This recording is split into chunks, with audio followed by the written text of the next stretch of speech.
Yo, what is up, guys? This is Smoothie. Today we're going to talk about The Flash, issue 31, written by Ryan North. I'm in a Flash mood today, so why not review this book? The past few months of the Flash books have not been doing it for me, if I'm being honest. And the suit Wally had during DCKO, now I'm not gonna lie, that suit kinda sucks ass. But I'm glad Wally's back wearing his classic Flash costume. And I must say, after reading this book, this is a good starting off point. Finally, I can get back to reading The Flash. And since this is written by Ryan North, if you read his Fantastic Four books, he loves to add actual science into his books, like one with Reed, with Sue, with Ben, and Johnny, and so on and so forth. And with that being said, the story starts off with Linda Park making dinner for her family, while Wally's kids Iris and Jay are playing video games, but Wally be narrating of how much he loves Linda Park, which is his wife, his kids who are twins, and Wally will never be thankful for someone like Linda Park wants to hang out with a goof like Wally. Oh yeah, and Jay and Iris have powers too. So does their little baby brother, Wade, who also has super speed. Linda asks Wally, did he remember to cook the casserole just like he promised? And Wally is like, oh my god, I completely forgot. Be right back. He uses his super speed to cook the casserole, only have it to be completely burnt, which kinda disappoints the whole family. Linda's like, Wally, our 3 children, babies, really just helpless babies. Kids like, we're not babies. Linda, be all, are starving for some non-burnt food. Wally with his goofy ha face. But then Iris says, which Speed Force power turns homemade turkey casserole into a store-bought lasagna? Yeah, Wally bought lasagna. And when Wally is going out for a run, he says, of course life hasn't always been good. And God knows it doesn't stay like that. So it's good to appreciate when it is. We've all had our share of hardship. Hell, the world has recently.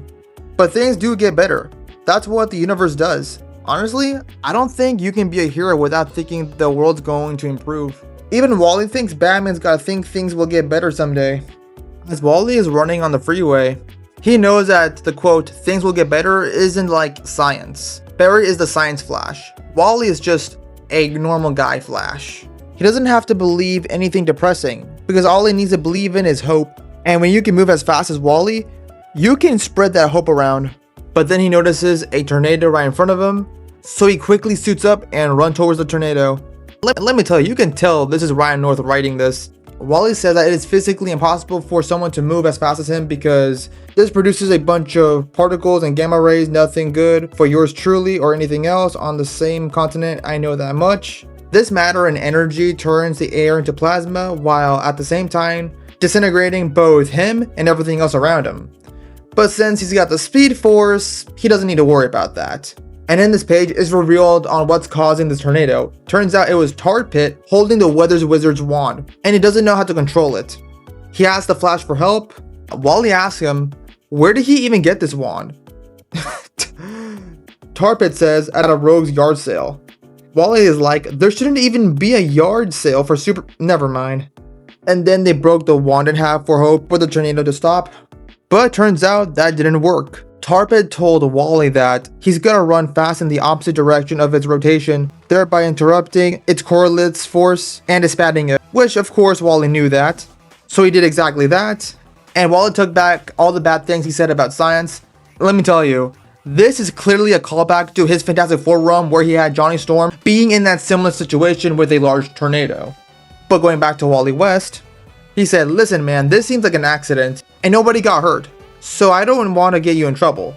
Tar Pit says, oh, I appreciate it, Flash. Wally said, let's say you go back to your home and I'll get back to mine. And we all agree this never happened.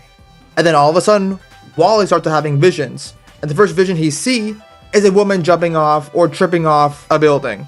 So Wally runs all over the city, he runs up the building and catches the girl. And then runs her up to the top of the building.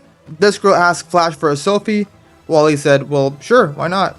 Wally asked the girl, I kind of saw you falling, but farther down. Did you also see that?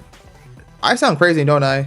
The girl did not listen to a word he's saying. She says, thanks for the pic, Flash. And then Wally starts to run back home, only to see a newspaper that says, I'm gonna jump off the building at a corner of 5th and Pine this morning at 3:30 a.m. Please save me, okay? Thank you. The Flash, P.S. You still need to read the newspapers, right? Hopefully the answer is yes. Wally was shocked seeing this. Who places a classified AED? This kid's lucky I even saw this. So Wally suits up again and did exactly that. And then the guy asks for a selfie, only this time Flash says no. Nobody gets a selfie until someone tells him what's going on here. And then, oh my god, this kid says, and I quote, "You don't know? I thought you were part of the oil farming or whatever." If they're talking about that one edited Wally West video, the one you're seeing on the screen right now, oh my god, if it's that, I would laugh. Of course, Wally doesn't know what he's talking about. That was until the kid shows him his phone and it says, "Leap off buildings, go car surfing or a bridge. No matter what, the Flash will save you. It is the easiest money you'll ever make, and you can earn it every single day." And according to the kid, nobody thought it was real until Flash saved that lady yesterday and won. Wally was confused because she took a selfie, not a video. But it was revealed that, oh no, she was recording this whole time. This angered Wally. Wally says to everyone that this contest is over, it's crazy, it's dangerous, it's risky. But of course, that's not going to stop the Flash from saving everyone. So he'll still rescue people no matter what. And they can make serious cash by getting saved. So what's stopping the people from doing this? Of course, Wally has no answer. Which led to everyone getting themselves hurt just to get saved by the Flash for some money. And of course, this frustrates Wally because who the hell would do any of this just for cash? Oh, okay, you know what? Don't answer that. But so Wally goes to the library and look up who's doing all this. So when he finally found the address, he quickly runs towards the place, and it's revealed that the guy who's been making all these websites for people to get themselves killed, and it turns out the person behind the websites is a guy named Robbie Eves. Wally tells him to stop, but Robbie said no. It's profitable. It's profitable. Everyone loves the videos, real life danger plus superheroics in action, and they're all dead easy to monetize. We're actually looking to expand. Flash will stop him, but Robbie notes he hasn't been breaking any laws. And now he's watching a live stream at 10th and 3rd that looks like the moment from going off the rails. Literally, don't the Flash have someone to save? Obviously, Wally does not like that, but he has to do what he has to do. Save the civilians. And as Wally is doing that, Robbie picks up papers from the floor. A mysterious fellow walks up behind Robbie, which Robbie looks surprised hearing his voice. And the mystery person saying, "We're moving to phase 2. Spin up some new servers. We're bumping the prize pool by 200%. And we're taking Central City to a whole new level of chaos." And the next issue will be Wally West versus Central City. Alright guys, that is the story. That is issue 31. What do I think? I'd say it's a good starting point. I'm glad I'm going back to reading The Flash. I have not picked up a Flash book since maybe a year or so. But man, sure it's good to be back. Anyway guys, comment down below. What do you guys think of Ryan North's take on The Flash? Do you like it? Do you not like it? Do you think it's kind of basic? Do you think it's interesting? Comment down below. I would love to hear your thoughts. If you love DC, if you love Marvel, if you love Invincible, if you love Fantastic Four, or comics in general, hit that like button. That always helps up the channel. Hit that notification bell, and peace.